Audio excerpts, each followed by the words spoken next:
Allora, Giovanni, dimmi una cosa. Hai mai detto qualcosa in italiano e qualcuno ti ha guardato come se avessi detto una cosa stranissima? Ah, capitava spessissimo quando ho iniziato. Una volta ho detto non capisco questa cosa e il mio professore mi ha risposto dai, non fare il prezzemolo. Io ero completamente perso, non capivo cosa c'entrasse il prezzemolo. È classico. Il problema è che in italiano e in tutte le lingue ci sono espressioni che se le traduci parola per parola non hanno nessun senso. Si chiamano modi di dire o espressioni idiomatiche e oggi ne esploriamo 20 tra i più comuni e utili. Esatto. E l'obiettivo non è solo capirli, ma usarli nel momento giusto. Perché usare un modo di dire appropriato ti fa sembrare molto più naturale, molto più vicino a come parlano davvero gli italiani. Cominciamo dai primi 5, che sono forse i più sentiti nella vita di tutti i giorni. Il primo è in bocca al lupo. Probabilmente molti di voi lo conoscono già, ma vogliamo assicurarci che capiate sia il significato che come rispondere correttamente. In bocca al lupo si usa per augurare buona fortuna a qualcuno, prima di un esame, prima di un colloquio di lavoro, prima di una performance. È l'equivalente di good luck in inglese, ma con un'immagine molto più vivida. Letteralmente ti stai augurando di essere nella bocca di un lupo. E la risposta giusta, quella che ogni italiano conosce, è crepi, che significa che il lupo muoia. Non si dice grazie, non si dice anche a te, si dice crepi. Qualcuno dice anche crepi il lupo, ma nella conversazione quotidiana basta crepi. Seconda espressione, avere le mani in pasta. Questa si usa quando una persona è coinvolta in qualcosa, ha accesso a informazioni o risorse, è nel mezzo di una situazione. Per esempio, se vuoi ottenere un lavoro in quel settore, conosci qualcuno che ha le mani in pasta? È un'espressione molto utile nel contesto professionale. Immagina la pasta del pane. Se hai le mani dentro, sei proprio nel mezzo del processo, non sei uno spettatore esterno. È un'immagine bellissima e si usa sia in senso positivo che leggermente negativo, dipende dal contesto. Terza, costare un occhio della testa. Questa è facilissima da ricordare perché è drammatica, nel senso migliore. Significa che qualcosa costa moltissimo, è carissimo. Quel ristorante costa un occhio della testa. Quella macchina nuova costa un occhio della testa. In inglese si dice to cost an arm and a leg, ma in italiana si sacrifica solo un occhio. Si usa tantissimo nella conversazione quotidiana. Non è volgare, non è informale al punto da non poterla usare. Puoi usarla quasi ovunque, anche in contesti semiformali. Quarta espressione, prendere due piccioni con una fava. Questo corrisponde all'inglese to kill two birds with one stone, fare due cose utili con una sola azione.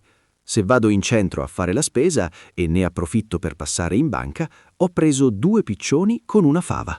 È un'espressione molto efficace perché tutti la capiscono immediatamente e funziona in tanti contesti diversi, al lavoro, nella vita privata, in viaggio. Tienitela a mente perché la userete spesso. E la quinta, per questo primo blocco, avere il dente avvelenato. Significa essere arrabbiati con qualcuno, serbare rancore, avere qualcosa contro una persona. Non è solo un momento di rabbia passeggera, è qualcosa che dura nel tempo. Ha ancora il dente avvelenato con me per quella storia dell'anno scorso. Questa è interessante perché implica una certa persistenza. Non è sono arrabbiato adesso, è quella cosa mi è rimasta dentro, ce l'ho ancora con te. È più profonda di una semplice irritazione momentanea. Prima di passare al prossimo gruppo, facciamo un piccolo esercizio. Prova a usare mentalmente queste 5 espressioni in una frase della tua vita quotidiana. In bocca al lupo. A chi potresti dirlo questa settimana? Avere le mani in pasta. Conosci qualcuno che descriveresti così? Costare un occhio della testa. Cosa hai comprato di recente che ti sembra carissimo? Questo esercizio mentale è fondamentale. Non basta capire un'espressione, devi ancorarla a qualcosa di reale nella tua vita per ricordarla davvero. Nella prossima parte continuiamo con altri 5 modi di dire, inclusi alcuni legati alle emozioni e alle relazioni. Bentornati. Abbiamo appena visto i primi 5 modi di dire in bocca al lupo, avere le mani in pasta, costare un occhio della testa, prendere due piccioni con una fava e avere il dente avvelenato. Adesso andiamo avanti con il secondo gruppo. Il sesto modo di dire è non avere peli sulla lingua. Questo si usa per descrivere una persona che dice quello che pensa senza filtri, direttamente. Qualcuno che non ha peli sulla lingua ti dirà esattamente cosa pensa di te, del tuo lavoro, della tua idea, senza giri di parole. Può essere un complimento o quasi un avvertimento, dipende dal tono. Mia nonna non ha peli sulla lingua, se il tuo vestito è brutto te lo dice. Oppure, attenzione, quella giornalista non ha peli sulla lingua, fa domande difficili. Settima espressione, essere al verde. Significa non avere soldi, essere senza un centesimo. Questo mese sono completamente al verde. È un'espressione molto comune e assolutamente normale da usare. Non è volgare, non è troppo informale. L'origine è curiosa. Si dice che derivasse dal colore verde usato nella parte inferiore delle candele, che diventava visibile quando la candela era quasi consumata. Quindi essere al verde significava essere quasi alla fine, esauriti. Oggi si usa esclusivamente in senso finanziario. Ottava, avere la testa tra le nuvole. Questa descrive una persona distratta, sognante, che non presta attenzione a quello che succede intorno a lei.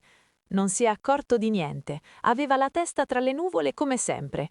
È diverso dall'essere stupido o incompetente. È più una qualità di carattere, una tendenza a sognare. Può essere detto con affetto o con una leggera frustrazione. Dipende molto dal tono di voce e dal contesto. Nona espressione, fare finta di niente. Significa ignorare qualcosa intenzionalmente, comportarsi come se non fosse successo. Ho visto che mi aveva visto, ma ha fatto finta di niente. Oppure sapevano tutti della situazione, ma facevano finta di niente. Questa è utilissima perché descrive un comportamento molto specifico e comune. Non è solo ignorare, c'è una componente di scelta deliberata, di fingere consapevolmente che qualcosa non esista. È sfumata in modo interessante. Decima, e chiudiamo questo blocco. Avere il pronto in bocca. Significa avere sempre una risposta pronta, essere molto svelto a rispondere, non restare mai senza parole. Una persona brillante nelle conversazioni, che sa sempre cosa dire. Quella ha sempre la risposta pronta, non la metti mai in difficoltà. Tu ce l'hai sicuramente, Alessia. Ma dipende dal giorno. A volte anch'io resto senza parole. Ma è vero che questa è un'espressione molto apprezzativa. Dire che qualcuno ha sempre la risposta pronta è quasi sempre un complimento. Facciamo notare una cosa importante su questi modi di dire. Molti di loro usano il verbo avere. Avere le mani in pasta, avere il dente avvelenato, avere la testa tra le nuvole, avere il pronto in bocca. È una struttura semplicissima ma flessibile. Puoi coniugare il verbo avere e il resto dell'espressione rimane uguale. Esatto. Ho la testa tra le nuvole oggi. Prima persona singolare. Mia sorella ha sempre il pronto in bocca. Terza persona. Avevamo tutti il dente avvelenato. Imperfetto plurale. La struttura si adatta facilmente a qualsiasi contesto grammaticale. Questo è un consiglio pratico importante per chi impara. Quando studi un'espressione idiomatica, non memorizzarla solo nella forma base. Praticala in diverse persone verbali e in diversi tempi. Così, quando ti serve, esce naturale. Nel prossimo blocco entriamo in territori interessanti, modi di dire legati all'apparenza, all'ingenuità e a certi tipi di personalità. Alcuni sono divertenti, alcuni sono un po' taglienti. Ve li spieghiamo tutti. 11ª espressione. Non è tutto oro quello che luccica. Questo è uno dei proverbi, modi di dire più antichi e universali. Corrisponde perfettamente all'inglese all that glitters is not gold. Le apparenze ingannano. Qualcosa che sembra bello o vantaggioso potrebbe non esserlo davvero. Si usa spesso per mettere in guardia qualcuno. Quell'offerta di lavoro sembra fantastica, ma non è tutto oro quello che luccica. Leggiti bene il contratto. Oppure come riflessione dopo una delusione. Pensavo fosse perfetto, ma poi ho capito che non è tutto oro quello che luccica. 12ª. Prendere in giro. Questa è fondamentale. Significa prendere in giro qualcuno, burlarsi, scherzare a spese di una persona. I suoi amici lo prendevano sempre in giro per via dell'accento. Oppure, dai, non ti sto prendendo in giro, è la verità. È un'espressione che senti continuamente nella conversazione informale e nota che si può usare sia per scherzare innocentemente che per descrivere qualcosa di più crudele. Di nuovo, è il tono che fa la differenza. I bambini lo prendevano in giro può essere molto più triste di ci prendiamo sempre in giro tra amici. 13ª espressione. Fare il passo più lungo della gamba. Questa è bellissima. Significa fare qualcosa che va oltre le proprie capacità o possibilità. Provare ad affrontare qualcosa di troppo grande per te in quel momento. Ha aperto 4 negozi contemporaneamente. Ha fatto il passo più lungo della gamba. È un'espressione molto utile perché descrive una situazione molto comune, l'ambizione che supera le risorse disponibili. Si usa anche in modo affettuoso, non solo critico. Attenta a non fare il passo più lungo della gamba, detto da un amico, è un consiglio premuroso. 14ª. Essere un pesce fuor d'acqua.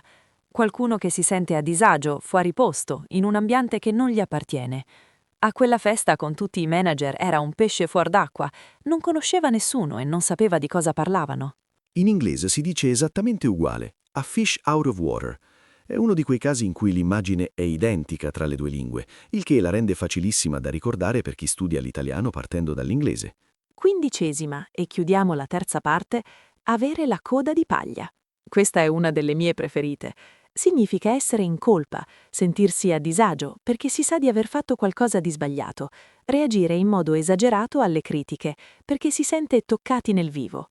L'immagine è quella di qualcuno con una coda di paglia, materiale facilmente infiammabile. Basta avvicinarsi con una piccola fiamma e prende fuoco. Se hai la coda di paglia, ti innervosisci subito quando si parla di un certo argomento, anche se nessuno ti sta accusando direttamente. Per esempio, non ho neanche nominato i soldi e lui ha cominciato a giustificarsi, evidentemente aveva la coda di paglia. È un'osservazione molto acuta sul comportamento umano. Quello che mi piace di questa espressione è che spesso chi ha la coda di paglia non la ammette. Anzi, la reazione eccessiva è proprio l'indizio. Esattamente. Adesso facciamo una piccola pausa riflessiva. Abbiamo visto 15 espressioni finora. Quale ti ha colpito di più? Quale ti sembra più facile da usare subito? E soprattutto, riesci a pensare a una situazione della tua vita in cui avresti potuto usarne una? Questo tipo di connessione personale è quello che trasforma la conoscenza passiva in competenza attiva. Non basta sapere cosa significa avere la coda di paglia, devi averla collegata a un'immagine, a una persona, a un momento specifico. Solo così la ricordi davvero quando ti serve. Nel prossimo blocco completiamo la nostra lista con gli ultimi 5 modi di dire, alcuni molto coloriti, tutti molto utili, e poi facciamo un ripasso finale di tutti e 20 insieme. Siamo quasi alla fine della nostra lista di 20 modi di dire. Abbiamo già visto 15 espressioni molto utili. Adesso completiamo con le ultime 5 e poi facciamo un ripasso completo per fissarle tutte. 16ª espressione. Menare il can per l'aia. Questa è fantastica, significa perdere tempo, girarci intorno, non arrivare al punto, procrastinare o dilungarsi inutilmente. Smettila di menare il can per l'aia e dimmi cosa è successo. Si usa spesso in modo leggermente impaziente, quando qualcuno non riesce ad arrivare al punto o quando qualcuno sta evitando deliberatamente di dire qualcosa di importante. È un po' più colloquiale, ma assolutamente comune. 17ª. Avere le mani d'oro. Completamente opposta all'essere goffi. Questa espressione descrive una persona estremamente abile con le mani, bravissima in lavori manuali o pratici. Quel falegname ha le mani d'oro, guarda com'è venuto quel mobile. Si usa anche in senso più ampio per descrivere qualcuno particolarmente capace o dotato. Una cuoca bravissima ha le mani d'oro, un chirurgo abilissimo ha le mani d'oro. È sempre un grande complimento. 18ª espressione. Restare con un palmo di naso. Significa essere deluso, essere beffato, aspettarsi qualcosa e non ottenerlo. L'immagine è quella di qualcuno che rimane con la faccia allungata, un'espressione di delusione e sorpresa. Pensava di vincere lui il premio e invece è restato con un palmo di naso. Oppure sono andato al negozio e avevano esaurito l'ultimo pezzo, sono restato con un palmo di naso. È una delusione specifica, quella che arriva dopo un'aspettativa concreta. 19ª. Fare orecchie da mercante. Questa descrive qualcuno che finge di non sentire, che ignora deliberatamente quello che gli viene detto. Gli ho ripetuto la scadenza 3 volte e lui ha fatto orecchie da mercante, non ha mosso un dito. L'espressione viene dall'idea del mercante antico che faceva finta di non capire quando un cliente cercava di fargli abbassare il prezzo, una strategia di negoziazione basata sull'ignorare. Oggi si usa in qualsiasi contesto di disattenzione deliberata. E arriviamo alla 20ª e ultima. Non vedere l'ora. Questa è forse la più positiva della lista. Significa non vedere l'ora di fare qualcosa, essere impazienti per l'entusiasmo, aspettare con grande desiderio un evento futuro. Non vedo l'ora che arrivi l'estate. Non vedevamo l'ora di rivederci. Non vedi l'ora di partire, vero? È un'espressione caldissima, piena di energia positiva. È anche strutturalmente interessante. Si usa sempre con di seguito dall'infinito o con che seguito dal congiuntivo. Esatto. Non vedo l'ora di mangiare quella pizza. Di più infinito. Non vedo l'ora che tu arrivi. Che più congiuntivo. Fai attenzione a questa struttura grammaticale quando la usi. Bene, adesso facciamo quello che abbiamo promesso, un ripasso veloce di tutti e 20. Io dico il numero e l'espressione. Cerca di ricordare il significato prima che Alessia lo spieghi. Perfetto. 1. In bocca al lupo. Augurare buona fortuna. 2. Avere le mani in pasta. Essere coinvolto in qualcosa. 3. Costare un occhio della testa. Costare moltissimo. 4. Prendere 2 piccioni con una fava. Ottenere 2 risultati con una sola azione. 5. Avere il dente avvelenato. Serbare rancore. 6. Non avere peli sulla lingua, dire sempre quello che si pensa. 7. Essere al verde, non avere soldi. 8. Avere la testa tra le nuvole, essere distratto e sognante. 9. Fare finta di niente, ignorare deliberatamente. 10. Avere il pronto in bocca, avere sempre una risposta pronta. 11. Non è tutto oro quello che luccica. Le apparenze ingannano. 12. Prendere in giro. Scherzare a spese di qualcuno. 13. Fare il passo più lungo della gamba. Superare le proprie capacità. 14. Essere un pesce fuor d'acqua. Sentirsi fuori posto. 15. Avere la coda di paglia. Sentirsi in colpa. 16. Menare il can per l'aia, perdere tempo senza arrivare al punto. 17. Avere le mani d'oro, essere bravissimo con le mani. 18. Restare con un palmo di naso, rimanere deluso. 19. Fare orecchie da mercante, fingere di non sentire. 20. Non vedere l'ora, aspettare con grande desiderio. Eccoli tutti e 20. Non aspettarti di ricordarli tutti perfettamente subito. Scegli 3 o 4 che ti sembrano più utili per la tua vita quotidiana e concentrati su questi questa settimana. Poi espandi la lista gradualmente. E ricorda la strategia che abbiamo condiviso oggi. Ancora ogni espressione a una situazione reale della tua vita. È il modo più efficace per trasformare queste parole in strumenti che usi davvero. Grazie per aver seguito questo episodio di Italian Pod. Se vuoi approfondire i modi di dire regionali, abbiamo episodi dedicati ai dialetti e alle espressioni di Roma e Napoli. A presto! A presto!